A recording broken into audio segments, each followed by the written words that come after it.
Hi guys, today we're going to be making a cross with a little stand on it. So the cross has 3 different layers in it, so I'm going to use some UV resin to make the first cross stand out. So let me grab my bottle here.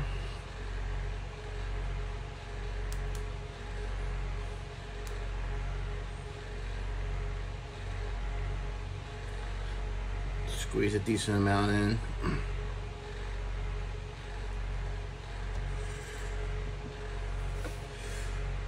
And I think we'll go with blue on this one.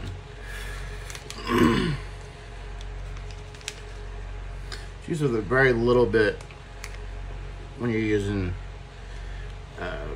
UV resin, because you want to make sure that the light can penetrate the resin. So then take your stick, stir it up.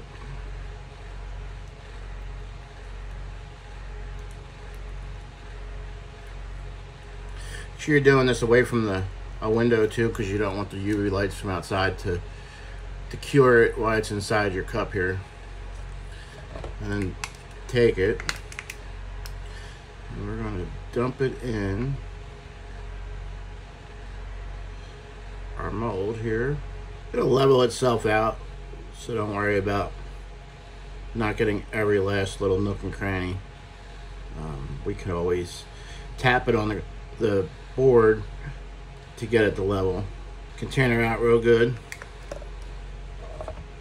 and then just take your stick and move it to the edges so you make sure you get the whole thing. And then after you're happy with that, I like to give it a little tap to kind of encourage any little bubbles that are in there to come out. Then we'll grab our UV light and we'll cure that for about 60 seconds. Now I'm going to be using 2-part epoxy on the stand and the rest of the cross. I wanted to use UV resin to make the small cross stand out. So that's the plan. So we'll let that cure for a second and turn it off. So set that off to the side. Let's grab our gloves. I should have put my gloves on for the UV resin, but it was such a small amount that it wasn't going to hurt nothing. Ooh, grabbed one too many.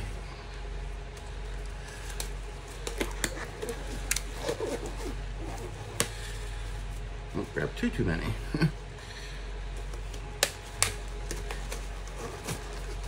Always better to be safe than sorry.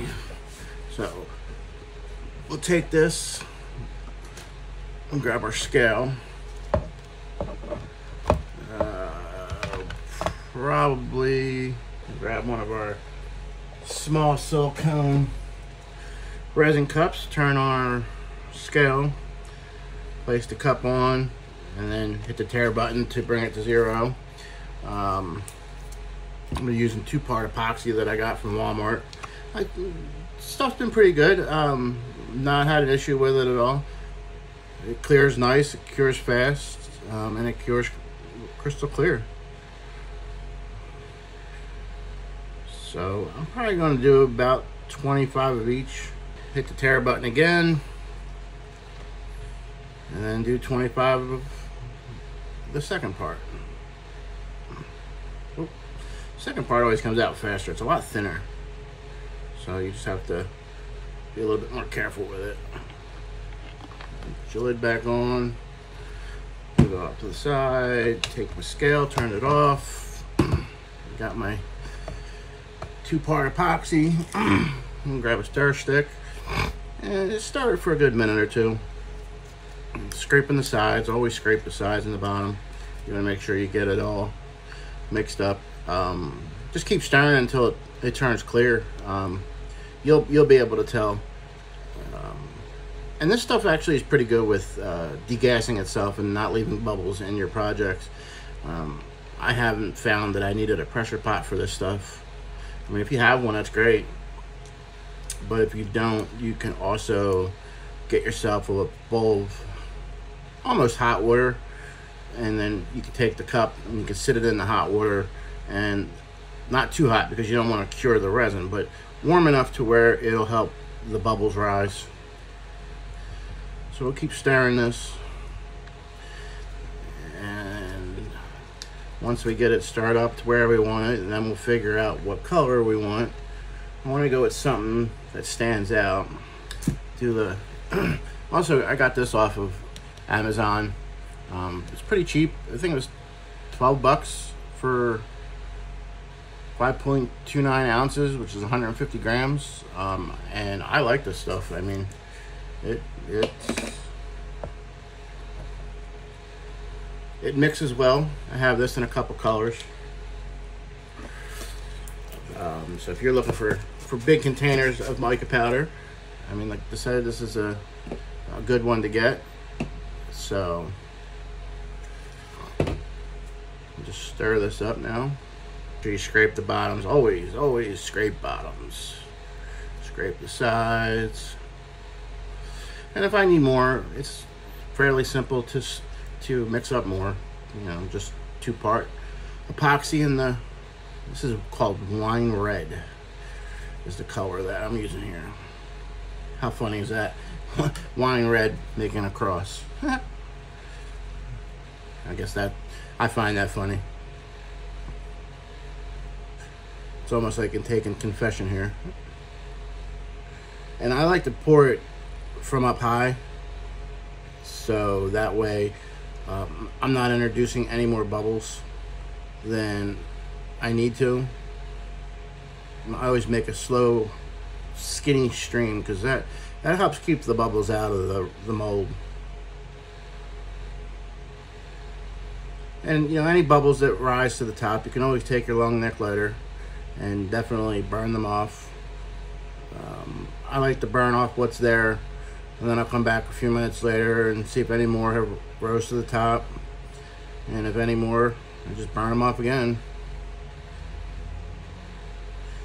Cool thing is, you know, you can make all different ones of these for different seasons. You can make red, green, and white for Christmas. You can make a pastel color one for Easter. They're pretty neat because they sit in the stand, and you could put a tea light candle in them. So yeah, just, you know, let your mind go crazy with the colors. I mean, you can make color schemes based off of different awarenesses. Like if you wanted to do, like, I guess, what is it, purple for autism awareness. If you wanted to make a autism awareness cross, you could do that. Or you could, whatever color, you know, whatever colors you want. I mean, it's definitely totally up to you. So we'll let this cure. So I'm out just out a little bit, so I'm going to pour what I have in here, and then I'll make some more, and then when this cures, we'll be back to demold. All right, have a good one. Hey guys, we're back.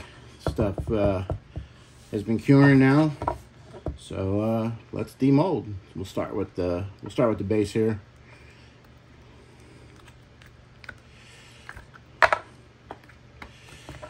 So this is the base.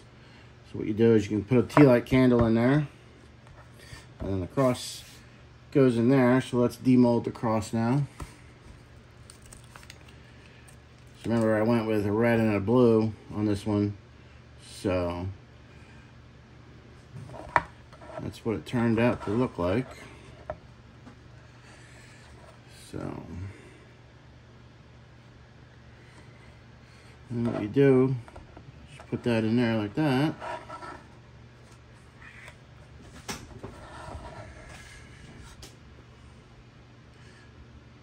And that's what you get.